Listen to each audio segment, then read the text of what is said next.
been waiting and waiting for this to introduce our speaker. I've been so very excited about it. Our speaker is Stephanie Jaeger. She is a lead consultant. Her topic is finding your niche no matter what life throws at you. And she has certainly reinvented herself multiple times, as you will see. She is zooming in from Kenya. And it's about 6:30 there, going on to 7 p.m. So we're very appreciative. She has over 20 years project management experience. Most of these are working in senior management. In addition, she has 10 years experience setting up project management processes and developing templates in different companies. She specializes in aligning project management processes to the corporate strategy and mentoring the team during implementation. Her experience is in the IT and healthcare sectors, both in private enterprises and the NGO, non-government organization sectors. She focuses on the human factor in project management, program management, change management, PMO development, process management, and mentorship. She is the ideal partner to help you align yourself to the changing needs of your industry. She is also a certified strength deployment inventory facilitator, a psychometric testing for improvement of teamwork outcomes and prevention of team conflicts. We need to send her all over the world. Let's try Russia first, okay? She is an experienced volunteer for Project Management Institute, having served on the PMI Kenya chapter board, the Region 16, and in multiple other roles. Currently, she is serving as the VP of Volunteers for PMI Kenya chapter. She is a registered nurse. She has a BBA healthcare management degree. She is PMP certified, ACE certified, certified SDI facilitator. She is also a graduate of the PMI Leadership Institute masterclass and a regular content provider on the projectmanagement.com website. She is a German citizen with 29 years multicultural and multilingual experience in East Africa. We are so honored to have her in our presence. Please give a warm welcome to Stephanie Jaeger. Thanks so much. That was an amazing introduction. You are an amazing person, obviously. Thank you so much. And I've been listening in for quite a while. And interestingly, some of the things you said tie right in with what I'm going to talk about. Excellent. So let me try and share. And by the way, Stephanie has asked that you hold your questions till the end, and she'll be happy to answer them at that point. And Stephanie, take the full hour, no matter what. If we go over beyond the hour long, that's fine. Okay, thanks. Just stop me when I go way too far. Okay, so today we talk about finding your niche, and I think we all have experienced that life can throw things at you that you did not expect, and you find yourself in corners that you never thought you would find yourself in, like myself in the IT world. Let's start with a disclaimer. Of course, the views and opinions are my own. Oh my gosh, I didn't do the change there. The PowerPoint slides are protected and they're under the copyright laws, not of AT&T, sorry. Then the photos I've used there are definitely only from free stock photos, or they're my own possession. So there is no infringements on any copyrights. Let's start with a very quick introduction of who I am, but I will be talking a lot more about my journey as we go along. As already mentioned, I'm a nurse, and that is my first profession, and that has really, I think, defined of how I do a lot of my other work. Then I'm also a project manager. I've managed construction projects, I've managed IT projects, I've managed process development projects, and strategy projects. So there is a lot of things I've done. And I am a PMI volunteer, which joining PMI was probably the best thing I ever did when I had to change my career. And I've had some amazing experiences. And then, of course, now I'm a consultant and trainer, mentor, and an SDI assessor. A quick agenda. First, we'll talk a little bit about my own journey. I'll talk about my early years, a quick fly through. Don't worry, I'm not going to bore you with stories of my life. Then we'll talk about my career journey, where I turned from a bush nurse into a project manager and consultant in currently the IT world. And then I'll give you a bit more overview of finding your niche in your different stages of life, how to build your brand, and then possibilities for later stages in life. Good, so let's start with an introduction to the topic. My story is actually the story of an accidental project manager. I tried to fight it and I tried for 6 months, and then my boss threatened to sack me.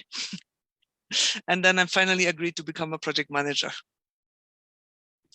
And what I learned there immediately was that you don't need to be a subject matter expert to successfully manage projects, because that time I was pushed into IT infrastructure projects, and I wouldn't have known a telephone cable from a computer cable. And here I was doing infrastructure projects in hotels and other offices and all kinds of places. But the one thing that is a constant, you have to keep learning. And I heard Kathy talking about that as well. So let's look at my early years. It started out very innocently. I had a normal life. Of course, I went to school, did the usual things young people do, whether it's riding horses or whether it's playing dramas in your church or other things. And suddenly, with 15 and a half, there was the first big cut in my life that changed everything. No, that's not my baby. This is my godchild. I never forget the day when my parents sat us down. There was 4 of us. The oldest was 17 and a half. And the rest of us followed pretty closely. And they told us that we're having another sibling on the way. Of course, our first reaction as typical teenagers was, really, don't they have anything better to do? And then finally we found our peace with it.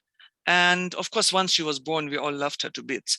But what happened there is that my mom basically pushed me into becoming the godmother. I didn't think I was ready. I was 15 and a half when Anna was born. But suddenly here I was having adult responsibilities for a baby. And that went as far as when I would go babysitting, I'd have a baby with me. When I'd go with my girlfriends to the local lake to have a day out swimming, I would have a baby with me. So I learned very quickly to take up a lot of responsibilities.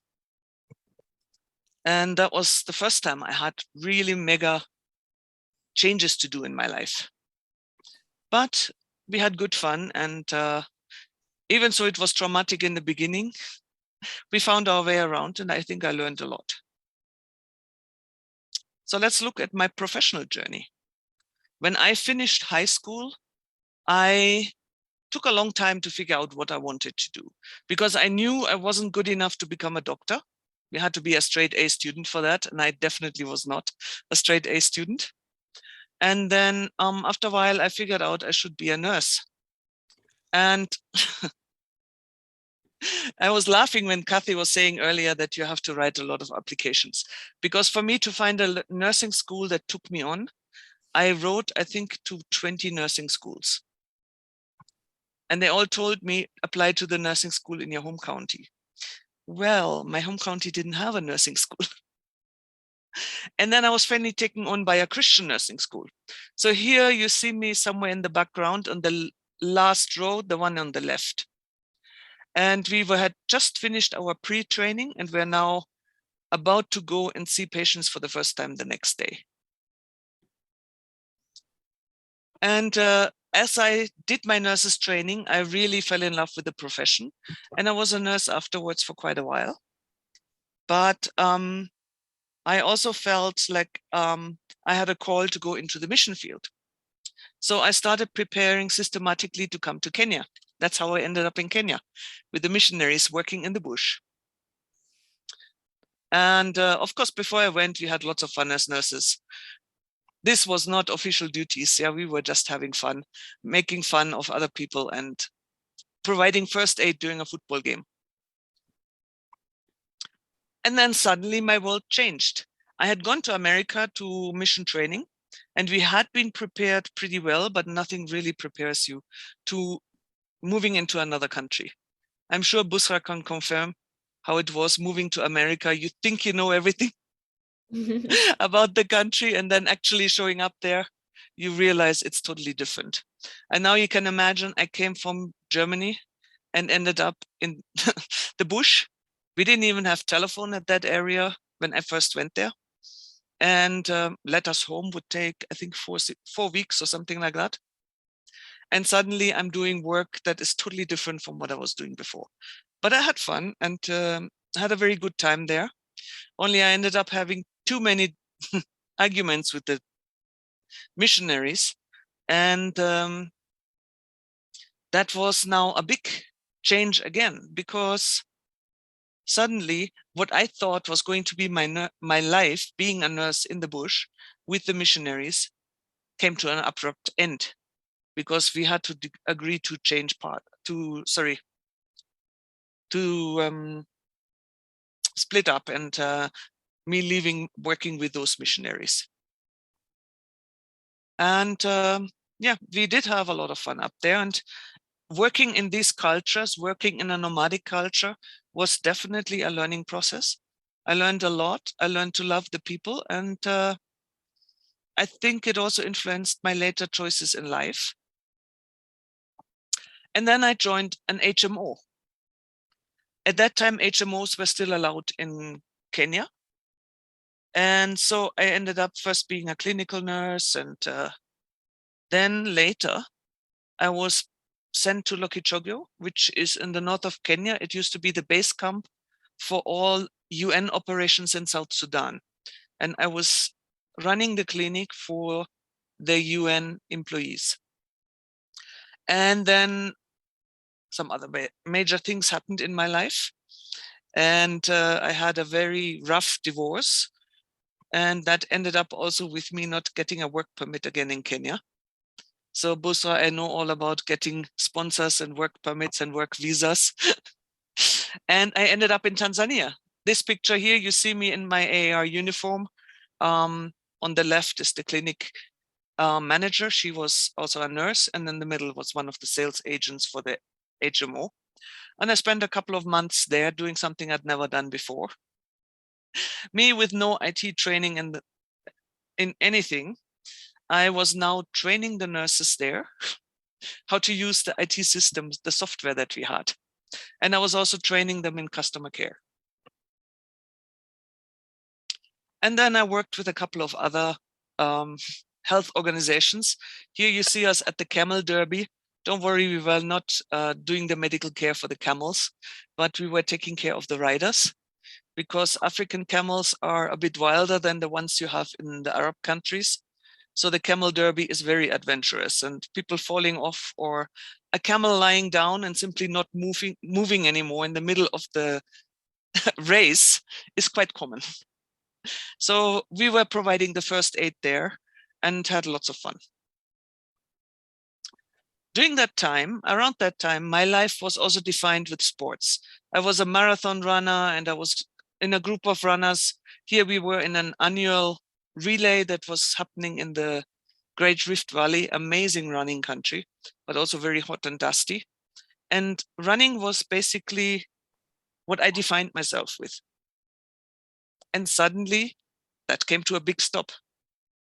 I was diagnosed with an autoimmune disease, and suddenly couldn't run anymore. All my joints were swollen, and for 6 months, I was in constant pain. Then I had to learn to live with that again. And it took me quite a while, but within a year, I was back to at least running half marathons, but with a different approach. I'd learned about the Galloway method, and that is basically running in intervals. You have a little timer and you run, walk, run, walk. That way your joints are not affected as much as running continuously. Of course, you can imagine Kenya is an amazing running country. It's quite normal that when you're doing your training runs in certain parts of town that you meet people like Paul Tergat and Katrin de Reber doing their training runs. And here you are just feeling like you're running along in snail space.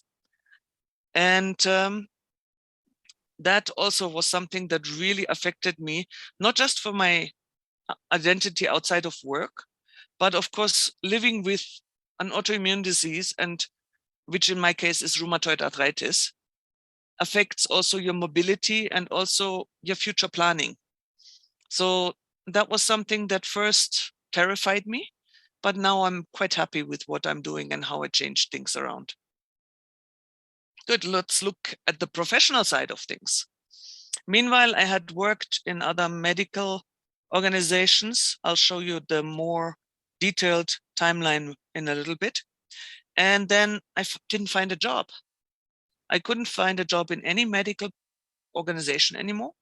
And I ended up in an IT company that was providing the link between the health insurers and the healthcare providers. Because those days, our internet wasn't that well developed yet. And then that company had to close down because of some political intrigues. And one of the shareholders of the company told me, see, you come and join my company. And I'm like, sure, but what will I do in an IT company? Because he now had a straightforward company. That was probably the first IT company in Kenya. And he said, don't worry, I'll find a job for you. You know your customer care. And that's how I ended up in the IT world. And these are the same people who later forced me into project management. So here, when I had finally accepted project management, I found myself in a 5-star hotel, because that construction site is actually the Nairobi Kempinski Hotel. And sometimes looking a bit stupid in a suit on a construction site, but because you had to balance between client meetings and construction site visits and so on, you just had to adapt. And when I was forced into that position, I insisted that at least they give me some training. And the first training I did was MS Project, so the use of that software. And that's how I learned that the same training organization was also providing PMP training for project management professional. And at that time, the reason I chose PMP training over Prince 2, which is very common in former Commonwealth countries, was actually because PMP training was cheaper. But it brought me into the then very brand new Kenya chapter of PMI. And when I sat in the training the first day, and the guy was doing a general introduction to project management, and that you plan and you look at goals, you look at risks, and then you come up with your plans. And I'm thinking, that sounds familiar. I've done that. Turns out nursing care planning is basically project planning. So for me, that was another way I could embrace a totally new profession that I hadn't wanted in the beginning. And from there, I never looked back and moved forward in project management. I found myself suddenly taking up roles I'd never taken up before. Like here, we were having an HP event because the company I was working for were HP Gold partners at the time. And I ended up emceeing an event where they were discussing technical things I had no clue about. But that doesn't matter. You can learn. And I didn't have to give the technical talk. I was just being the MC. Or I was having meetings with highly technical people. Of course, the two gentlemen were my technical people. So I only had to look at their faces to see whether whatever these two ladies were telling us made sense. And I managed to handle a lot of situations that I never thought I would have to deal with. And of course, when I joined PMI, I also entered the world of speaking and writing. Again, if you go back to my teenage years, I was an extremely shy teenager. And because I was so unsure of myself, I actually didn't even dare have my own opinion. And here I was teaching others, giving talks, speaking to other people. And sometimes I have to laugh at myself. But all these things are possible. And I always say, if I can do it, anybody can do it. And all these stepping stones of my life and my career have made me the person that I am today. And I'm proud of who I am today. And Kathy, actually, I liked your idea of the comprehensive list of all the jobs that you have ever had and the achievements, because actually what has helped me in my life many times is an achievement box. It's just an old biscuit tin where I have loose papers, and on each paper I've written down an achievement. And when I'm really feeling down and under, and I'm feeling like I can't do any of this, I start pulling out papers from that box at random and looking at what I have achieved. And these are achievements from my private life, or that achievements from the trainings I've done that I'm proud of, or professional achievements. And I tell you what, when you start reading these achievements at random, after the latest after the 10th one, you start feeling good about yourself because you have reminded yourself of the things you have done. Good. Let's look at some of the milestones in my life, because I know I've already overwhelmed you with all the stories and pictures. So I started out as a registered nurse, which in Germany is a diploma course. And then by the time I finished nurses training, I already knew I was coming to Africa. I was still working on the details, but I knew that's where I was going. So I purposely joined the orthopedic A&E unit of the hospital where I trained in, just so that I have to deal with all the emergencies and the unexpected things and learn how to react in such situations. And let me tell you, it's totally different than what they show you in the movies. There is no shouting and screaming. It's just people doing their work. And then I went for mission training. I did that in North Carolina in the mountains. We lived right next to a Cherokee reservation. So we also had already a lot of cultural exposure. I went to a Cherokee church and learned how to deal with people that come from a totally different culture and a totally different way of thinking. And that was really helpful, because later when I came to Kenya, I kept remembering that there is other ways of doing things. And then when I finished the mission training, I went back to Germany to also raise funds now for my mission work and to gain more experience. So I joined the aseptic surgical ward in a trauma hospital and worked there for almost a year. And then I did some training in tropical medicine and ended up coming to Kenya 29 years ago. And first I worked as a nurse in mission services. Again, things didn't go so smooth, because just by coincidence, when I had landed in Kenya, the nursing council changed the rules. So instead of the expected maybe 3-4 weeks of attachments and then an oral exam, and then you get your nursing license, I ended up with 6 months of attachments. And first the doctor thought I had failed the oral exam, until somebody else also explained to him that the system had changed.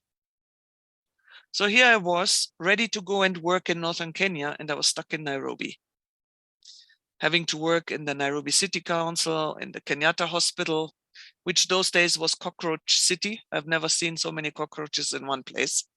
So you can imagine that was also not easy. But the 6 months were also very good, because I learned to understand the Kenyan or African health systems, which are totally different than the German ones. And I learned to do things that in Germany used to be done by doctors, not by the nurses. And of course, you continue rolling with the punches. And then I ended up going to the village where I was recruited for almost a year after I had reached Kenya. Then, of course, I didn't stay there too long because of all the disagreements I had with them. And I ended up working for the first HMO. In the first HMO, I was a clinic nurse and an air rescue nurse. That was not as dramatic as air rescues are in other places, because it was more evacuations. So you'd go and collect patients that have been stabilized in some hospital, but they need specialized care. And so we had to bring them to Nairobi. It was actually really fun, because flying in Kenya or in Africa in general is just amazing. When you're flying over those amazing landscapes, And as you're flying to pick the patient, you have nothing to do. And when you're coming back, if you're lucky, your patient is very stabilized. So you're just having a nice chat with them and keep on checking on them. Of course, it's not always that way. And then later, I actually didn't put that there. I became a care manager for the same HMO. So I ended up going to all the hospitals around Nairobi. And in the end, I was the clinic manager in Lokichogyo. That is the base camp for the UN. After that, thanks to my ex-husband, I lost my job with that HMO. But about half a year later, I joined another HMO through my running friends. One evening, I needed a lift home. That's where networking comes in. And somebody gave me a lift and he asked me if I know Avenue Healthcare. And I said, yes, I've heard about it. And then he told me that his wife works there. What he didn't tell me is that he owns it. And that's how I ended up working there as medical quality manager. And with them, we also did all kinds of fun things, but I also learned a lot about how to do statistics, how to write reports. And I already started doing quite a number of projects without knowing that these were projects. And then I lost my job there again because we couldn't find jobs in the industry. And I ended up being a training manager in a different health organization. They had financial problems, so I left them after a while, because if your salary is paid with $50 here, $20 there, you can't really live a good life. And after being jobless for a while again, I ended up having a job as a school nurse. While I was a school nurse, I did have the time to now study, and I finally did the degree that I'd been wanting to do for a while. And that was a BBA in healthcare management. I found a program that gave you credit hours for your experience. So the whole program took me only a little bit over a year. And by the way, by the time I did my BBA, I was already in my 40s. So it wasn't easy to go back to school, but because I found the non-traditional program and it was distance learning, it worked for me. I didn't have to go and sit in classrooms with people 20 years younger than me. Then when I left the job as a school nurse, I became a clinic manager, and I thought, a clinic administrator, and I thought that was the kind of work I was going to do for the rest of my career. But again, another trauma happened, and I couldn't, we couldn't work together with my boss. It was a new clinic that was being built up, and he had lied to me. The money that he said he had for building up the clinic, he was actually waiting for it. He was waiting for payments from the government. And governments in third world countries are never the fastest payers. So he didn't have money to run a clinic, and we were trying to build up a clinic with no money. And when I left them, a friend had offered me a job in that company that was providing the link between the health insurer and the healthcare provider.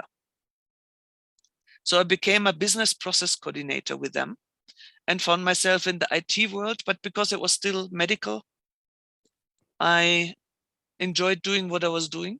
But then, as I said, the company had to shut down. And I ended up in the IT company that was now doing IT only, nothing to do with NGO or healthcare work or anything. And I was doing, well, it was called customer relations. And I was solving all the clients' problems. Any client that had a bigger problem ended up on my desk. And then, as I said, I was forced into project management. Now, the way I was forced into project management, I wasn't very happy about it. So I started working on an exit strategy, but I didn't want to leave them in a fix either. So when I had built up the project management office and had trained at least 2 of the project managers to the level that we needed, I left and joined another company to become head of projects. Again, I found myself in the IT world. This time I was working in a company that was doing security system installations. So we were now installing CCTV cameras or any kind of security systems that you can have in your house or your office.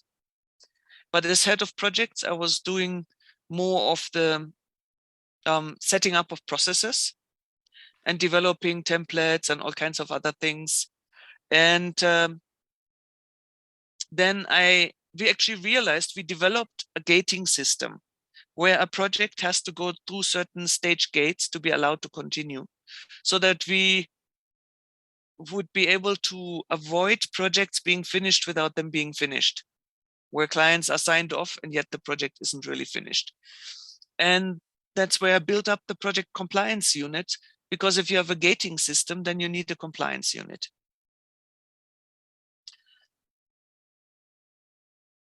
This company also at some point decided that it's time for me to become a consultant, even so they knew I didn't have the right immigration papers to do that. So they simply didn't renew my work permit. And I ended up freelancing for a while. I got a work permit through a friend of mine in his company, and I ended up being a project management trainer. Again, that was something I never wanted to be, but I enjoyed my classes that I did, and I'm still in contact with some of my students. And I became their lead project manager. And then just before COVID, I was very, very fortunate to be employed while other people were losing their jobs. So I became a program manager and process specialist. And I worked with a construction company now. In this construction company, I was responsible for the internal strategy projects. So again, a new field, a new area to work in, but I also knew it would give me skills that I will later need as a consultant. And end of last year, I finally got my permanent residence. So now I can do any job I want to, and I don't need work permits anymore. And that's when I said, now it's time to jump. And I left employment and went on my own. And now I do all kinds of things apart from managing client projects. I'm also a writer. I'm still trying to see how to monetize that. I'm a speaker, and I'm slowly starting to get speaking engagements where I'm actually paid. And of course, I do enjoy giving those ones that I'm giving for free, because you're always giving back and you're learning always from the questions people ask. And then I'm also working on becoming a coach. And I have already a lot of people I've been mentoring for years, but because I, on the one hand, wanted to give back, and on the other hand, I wasn't allowed to earn money with anything outside of my employment. I'd been doing it for free. And now I'm finally in that position where I can start charging. And I have started getting my first mentorship clients that actually pay me for my mentorship. And then, of course, I do leadership training. So there you are. That's my life. And I think I've learned a lot of things that can help you also. And that's why I want to share a few more thoughts about the different, how to position yourself for a niche and create your niche. The first thing I learned is, don't be a pushover. Don't allow your bosses to push you into corners. Of course, it's more difficult when you depend on that work visa or that work permit that you've been sponsored for by your employer. Then basically your employer has the upper hand. But as you're in employment, don't allow people to push you into some area that you don't want to be in. If they do, then maybe it's time to find an exit strategy. So it's important that you find a niche that you enjoy, because going to work when you absolutely hate your work is just not very productive, and your health will suffer in the long run. And once you have identified your niche, you actually need to develop your brand. How will people know that you're good in that corner? And we'll talk about that in a minute. And then as you're doing that, you will find a place where you can be yourself. And that will change over time. Like in 2018, when I first set up my company, but I couldn't run it yet because the immigration paper were delayed. I had phrased the company quite different from how the way I'm running my own company now. But because I already set up several different business streams or income streams, I was able to adjust that quite easily. So if you want to do all this, you want to develop or find your niche and then develop your brand, you need to ask yourself a few questions. The first one is, how do I become a recognized professional? How will people know that I am good in this niche of my profession? And then also you need to decide which corner of the professional sector do you want to be known for? Now, at my current stage in life, I don't want to be known as a construction project manager because I think I've done my share of running around construction projects and stumbling about on construction sites. And that's why I don't talk about it so much when I am on my social media or when I'm speaking and so on. The other thing that happened is I realized on LinkedIn, people kept finding me for the weirdest things. I kept on being found as software engineer. Now, I don't have an engineering degree, and I have never said I've studied software, but somehow I was doing something wrong. Kathy talked earlier about the keywords. In the projects, I thought it would be interesting for future employers to know the technical bits of the projects. But I wasn't in charge of the technical bits. So because I was writing the wrong things on my LinkedIn profile, people kept on finding me for funny things. And I got all kinds of inquiries whether I'd be interested in a project or in a job as a software engineer, or what was the funniest, headmistress, and all kinds of things. And that's where I had to learn the hard way that you need to really work with your keywords. And I'm not a specialist at it yet, but I know I've gotten better. And you need to learn the power of the hashtag and the power of affiliation. That's where you use your @ I used to think hashtag and @ is things that the millennials use and not us old people. But I had to learn that it's actually important to use them. And the other question you need to ask yourself is, how do I escape the corner that circumstances has forced you in? If you've been pushed into a corner that you don't want to be in, you need to find a way out if you can't embrace it. So let's look at that for a little bit. First, of course, you need a plan. So you need to plan how your career will be. Just keep in mind, your wishes for your career will change as you proceed in life. But have a plan and then read up on all the developments in your sector. Like, for example, in the project management world, in the last 3 years, things have changed completely. And project manager is not only the one anymore who makes all the plans and keeps all the documents up to date and follows everybody on their tasks, but project management has become a lot more about leadership and about business knowledge. And once you know these things, of course, you have to read up on them. And you have to take little courses that help you and give you the skills that you need.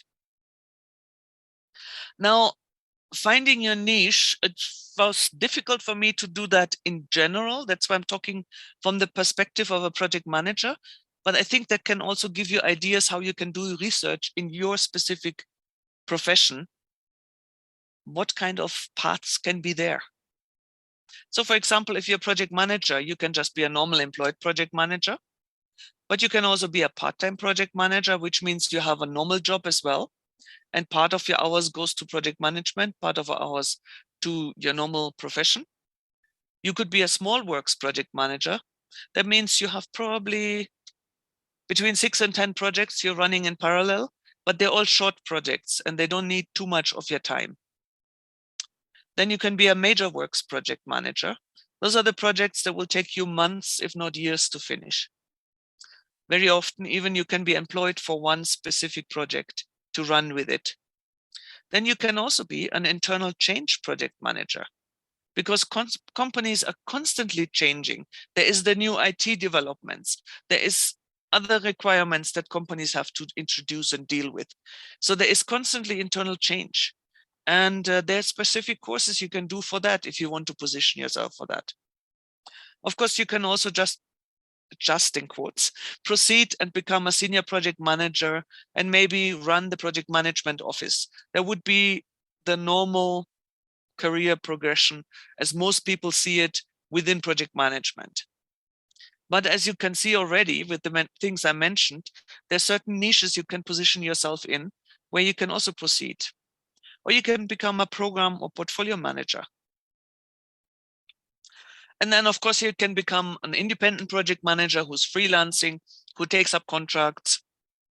Or you can become a consultant. And a very important corner of any profession is being a trainer or mentor or coach. Because the young people that are coming, they need somebody to help them into their shoes, or the people who are changing careers midway. Good. Now let's look a little bit more on project management consultant. You can either be an internal or an external consultant or just independent. In my last employment, where I was program manager and process specialist, I was actually an internal consultant, which means they employed me for my knowledge to teach the company and help them develop their things. And for them, of course, it was cheaper than hiring a bigger consulting company. Then, of course, there are always special niches, like within project management. You can specialize in any of the things a project manager does, whether you want to be a scheduler or you want to be a risk analyst or a contract specialist or a PMO setup specialist. The list is actually endless. I just picked 4 of them. And if you want to specialize in any of those areas, then you need to figure out how you can do that and look for courses that push you in the right direction. You can also, as a consultant, be brought in to be just an advisor to the senior management, which means you don't get involved in the day-to-day running of the company. You just look at it from an outside perspective and then advise the senior management.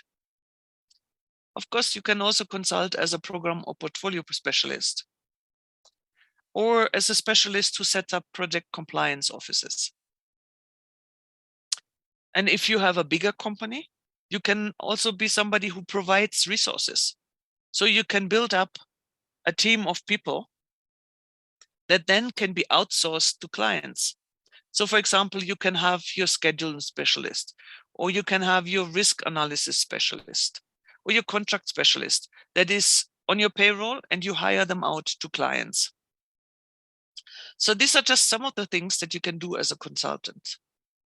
I hope that already gives you some ideas for your specific career path that you have. Now, when you're looking for your niche, please don't just go for the one with the most money. Kathy, you actually mentioned it earlier also, that sometimes people spend a lot of money on training in an area that's not suitable for them.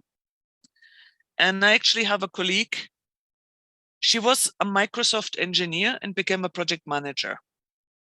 She was excellent in her job in the software industry, both as an engineer and as a project manager.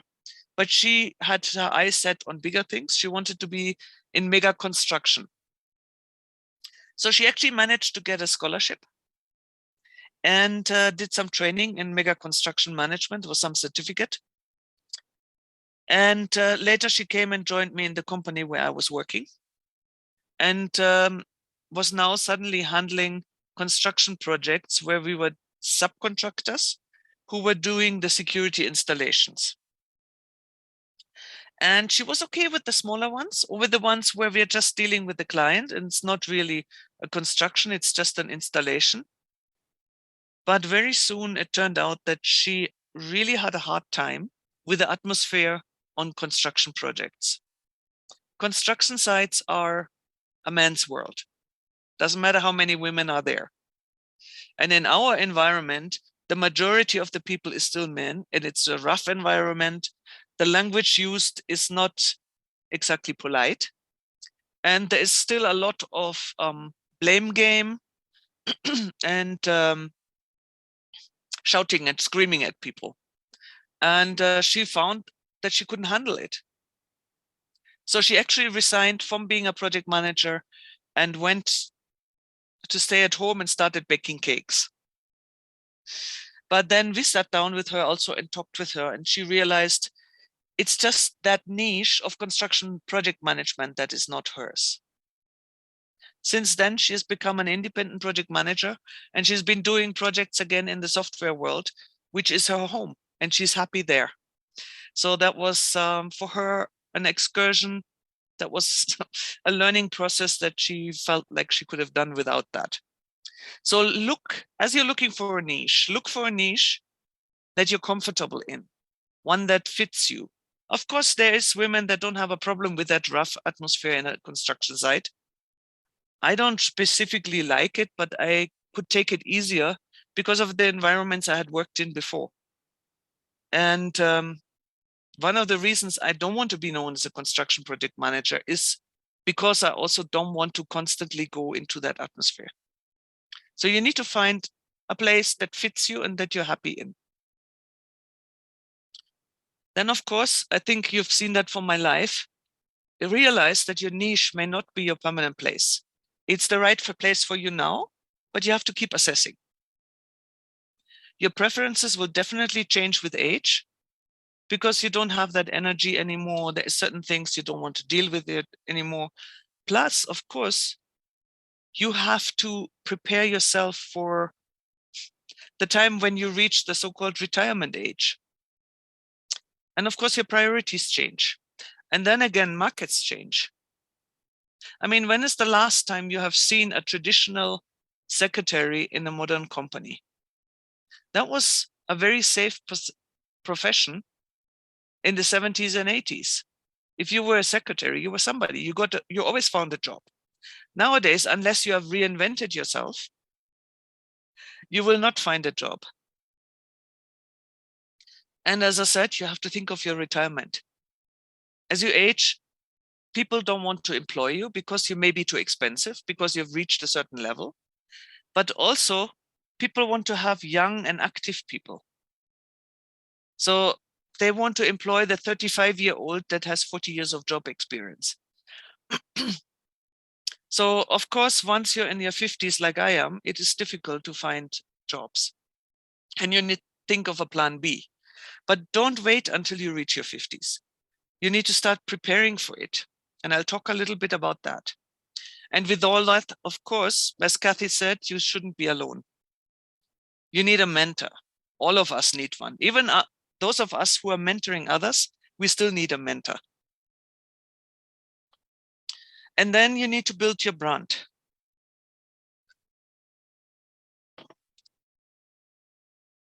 Of course, building your brand is that precarious balancing act, because you want to avoid being seen as this professional and obnoxious specialist who is a geek.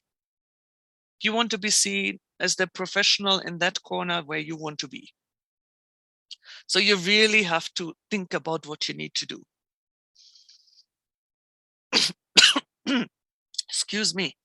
The first thing is, of course, good work speaks for itself. Remember what Kathy said earlier about how you put things in your CV? That you talk about your special achievements? Don't talk about the ones so much that don't have anything with the niche where you want to go to. Stress on the ones that have to do with your niche. But of course, your attitude also speaks for itself. And then you need to prove yourself. And there's many ways of doing that. While you're in employment, tackle any issue that's thrown at you head on. Be self-driven and show yourself to be reliable. Somebody who thinks by yourself.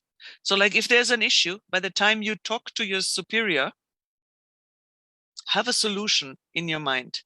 That may not be the one that your superior wants to use afterwards, but at least it proves to your boss that you know something, that you have a solution.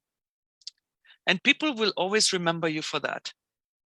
And that has two effects. Like even somebody where you've worked, but you've left that employment, they may recommend you to someone else later. who needs somebody who does exactly what you prove to them you can do. And then, of course, make use of your LinkedIn profile. I talk about that in a little bit. That is actually a very powerful tool, but only if you use it.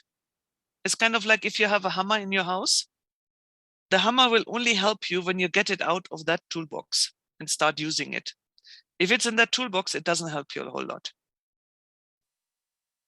And when you're working on your profile or your CV, make sure you choose those milestone projects, those milestone achievements wisely, so that they reflect the niche that you want to be seen in. And then if you're a project manager, also put a value to the projects that you have managed. I didn't understand that for a very long time because I was doing security projects, and installing a walk-through metal detector was costing you about 3 times as much as doing 200 data points in a new office. But the 200 data points would take you a month or two, depending on the kind of site you're working on. While the walk-through metal detector that costs 3 times as much took you 1 day. But it actually has something to do with, it's proof for how much money or how much value your employer trusts you with.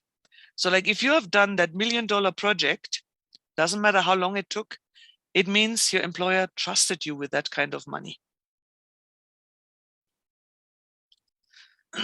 Now, one of the other things that you need to do is start talking about your knowledge and show the passion in your profession. Remember, I said when I started working in the IT world, I found myself speaking, which I never thought I would do. First, it was unconsciously, and it was just things that were thrown at me. But later I realized the more you speak, the more you talk about things, even during networking events, the more it will become known that you have knowledge in that area. And as I said earlier, discover the power of the hashtag and the @ So like, for example, if you go onto my LinkedIn profile, you will see that I have about 4 or 5 favorite hashtags. And they're exactly what I want to be known for. They're about leadership, servant leadership, project management, program management, and such things. But I will not have a hashtag about construction management. Good. So there's some more things you can do to build your brand. Find a mentor, somebody you admire. And actually, a lot of people will be very willing to mentor you if you approach them. Because if someone comes to you and says, can you mentor me? It makes you feel good. And I've actually approached quite a few people in my life to mentor me, and I've had people offering to mentor me, and I have really benefited every single time. Then start writing on your professional website, or on your professional body's website, or on LinkedIn. You can publish articles on LinkedIn. That's why I actually published my first articles. And then I discovered projectmanagement.com. And I've been contributing there for the last 4 years or 5 years. Now I'm one of their preferred writers. So they actually tell me about the topic of the month, which other people don't hear about. And that's how my articles will now end up on the front page. Then you can volunteer to speak. If you speak in a small circle within your professional environment, that will help. And people will learn that you know something. You will also develop your speaking skills and your fear of speaking in front of people. And the higher you climb in your career, the more you will have to speak in front of people. And then again, as you choose topics, choose the topic from the niche you want to be known for. Like, I will probably refuse to speak about risk management. It's not my favorite topic. It's something I do, yes, but it's not something I really enjoy talking about. But you will find me talking about leadership. You will find me talking about project management in general, or your project management career. And here's a very interesting lady. She's called Dory Clark. And she is a renowned author, business thinker, and communication coach.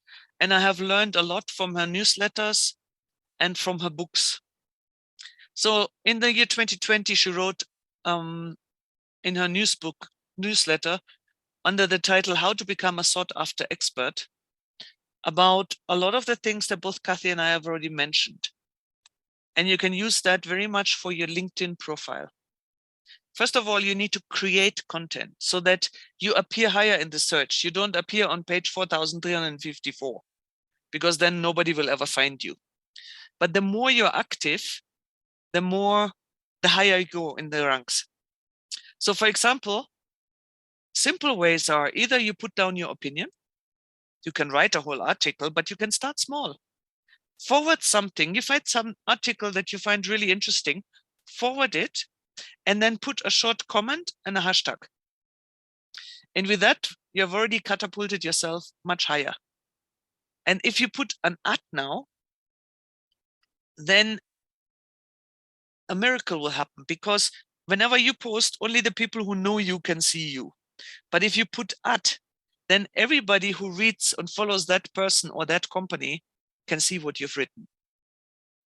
And if you want to get a job at a certain company, let's say I'm trying to get a job at Coca-Cola, then in any content that I put on LinkedIn, I will put in the comments something about at Coca-Cola.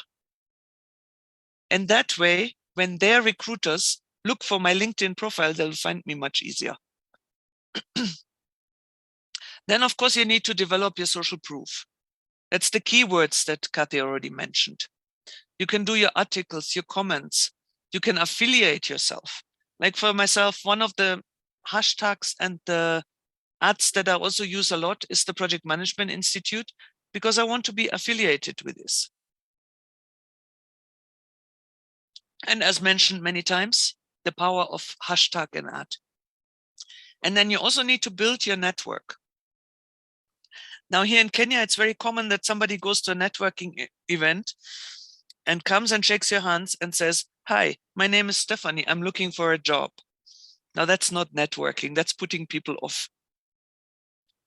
Because if someone comes to you like that on a networking event, that other person will take a step backwards.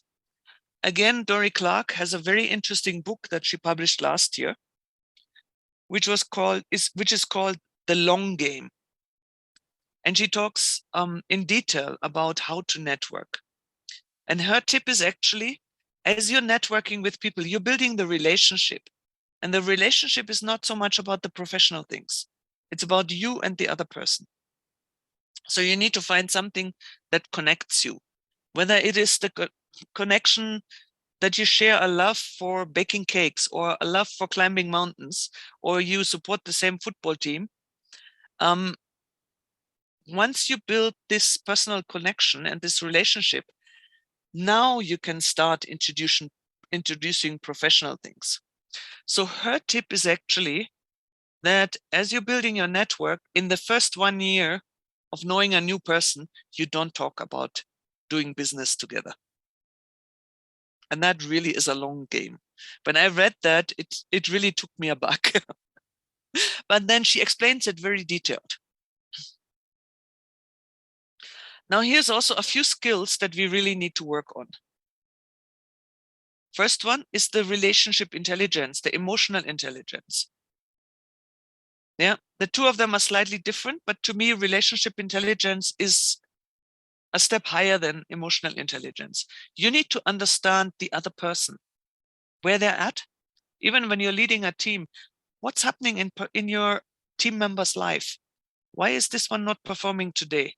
Instead of telling him or shouting at him, why aren't you performing? Sit down with them, have a cup of tea, and find out what's going on in their lives. Then you need people skills. Of course, you need to have a mentoring and coaching mentality. Don't keep that knowledge to yourself, share it. And forget about the old top-down approach, get agile, where you all become team members and you're working together on something. If you want to be the boss who tells everybody what to do, you're not going to last very long in the current world. A very, very important skill is conflict resolution. There's even a book that I've read that's called Have a Good Conflict. which actually means when there's a conflict in your team or in your work, see it as an opportunity.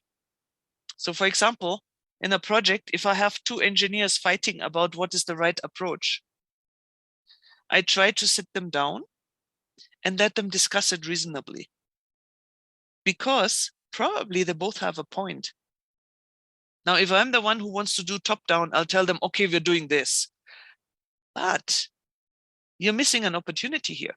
You're having these two people who are experts and who are having different opinions and different approaches. Let them discuss it and then let them agree on what is the best approach. And you will find they find solutions that you never thought possible. And a very important thing you need to work on is, or read up on, is servant leadership. Servant leadership is not about doing things for other people, but it is about bringing out the best in your team members and helping them to shine. Good, I can see I'm running out of time. Keep reviewing your career, yeah? Keep asking yourself, if you found your niche, is it still the right niche? Or maybe 2-3 years down the time line or so, it's time to move on. Then look at yourself. Are you enjoying your job? Are you enjoying where you are? Or are you longing for change? And I'm not saying just leave the job, but start planning how you position yourself where you want to be in future. Having the right job is also about being happy. Where do you want to be? And the other thing is, like when I was working as a school nurse, I told you I had the time to do my degree on the side. That tells you something. I wasn't challenged enough. It was an easy job for me. Yes, it paid my bills and it was good for me at that time, but it wasn't somewhere where I would be for a long time. So I had to work on getting out of it and moving forward. So basically it's a cycle. You review your career, then you educate yourself on what's happening in your career field. And then you start positioning yourself and start networking purposely with people that are in that niche that you want to get into. So there's a few things to remember. One is building your brand and your name is a lifelong ongoing process. So you don't design that CV once and use it for the rest of your life, but you have to keep changing it and your brand also. Like a few years ago, I was happy to be known as the project manager who goes on construction sites, but now I'm not. So I had to rebrand. And you need to keep reflecting on where you're at and where you want to be. So take time off. And when you do that and you do it successfully, then you will find fulfillment. Good. Last 2 slides, I think. Just a few possibilities for later stages in life. The dilemma is we become unemployable at some point. So we have to have something else that gives you money. In Kenya, retirement age is 60, which means I'm almost there. Nobody will employ me in a few years from now. The German pensions that we always hear so much about, they don't exist anymore. People still have some kind of a pension for the rest of their life, but not enough to live on. So that is a fact. So we just need to keep rethinking things. You can't save enough for retirement. We have to keep earning money. As we age, our medical bills will go up and our abilities will go down. These are just facts. And that's why many people recommend, and that's why I've also been working on that, is build several streams of income and build streams that you can continue even in the long run, yeah? Which you can even continue when you maybe are not so physically able to move around anymore. One of the ways of creating some income is sharing knowledge. But you need to create your name there first. So you start speaking for free, and then slowly, you'll start getting offers where you can speak. You can be a mentor, you can be a coach. Remember, I said as a mentor, I've mentored for years, and this year is when I finally started charging for it. And of course, not everybody. You look at each case individually. You can do trainings. You can write and speak. And these things are not just what creates your brand, but it can also become a stream of income. This writing and speaking is one thing I'm still working on. You can actually go on contracts when you're not employable anymore. A company may be needing your knowledge and they'd be happy to give you a 6-month or 1-year contract while they don't want to employ you or their policies don't allow them to employ you. But whatever you do, you need to be creative and find new ideas. Keep learning. Doesn't matter how old we are, we can keep learning. And keep looking at that next niche. Facts are, we all need to diversify. And we all need to slow down as we age, because our bodies may let us down. But if we find these things that we can maintain and enjoy doing in old age, we can find a very fulfilled life. And fulfillment is really important. We all know change, complete change may be necessary. I think you've seen that in my life's journey. I've had complete change a couple of times. And if somebody would have told my 18-year-old myself that I will end up in the IT world, I would have just laughed at you. Mhm. If anybody would have told me I'd be speaking and teaching, I would have laughed at you. It was things that I never thought I'd do. But the good news is, it's possible.